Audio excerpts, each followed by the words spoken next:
What if you have to become Asian or Arab? Yeah. You know, you don't change your whole identity into wearing different clothes and that. No, but look, my advice is you can be you. You can maintain your personality, your identity, and your culture, and still be a practicing Muslim. Okay, you can. There will be changes.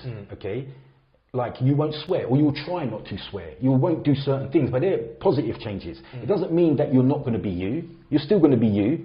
You don't have to change your identity and become an Arab or become Asian, or Pakistani or Bangladeshi or whatever else.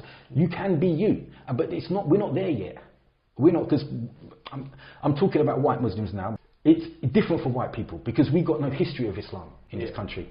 If you're from Jamaica or the West Indies, you're going to relate back to Africa, and there's a history of Islam in Africa. If you're African, there's a history of Africa. If you're from Turkey or from Albania or there's a history of Islam in your country. There's no history of Islam here, 30, 40 years in this case. There's no history here.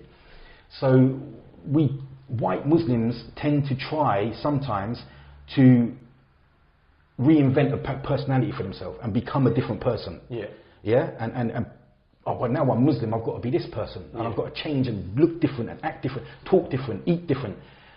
Ultimately, they will struggle with that. You do it for a little while, but ultimately you don't recognize who you are. Because it's not you. It's not really you, is it? You know. So then what happens is, and this is where they start leaving the deen, is where they don't recognize themselves.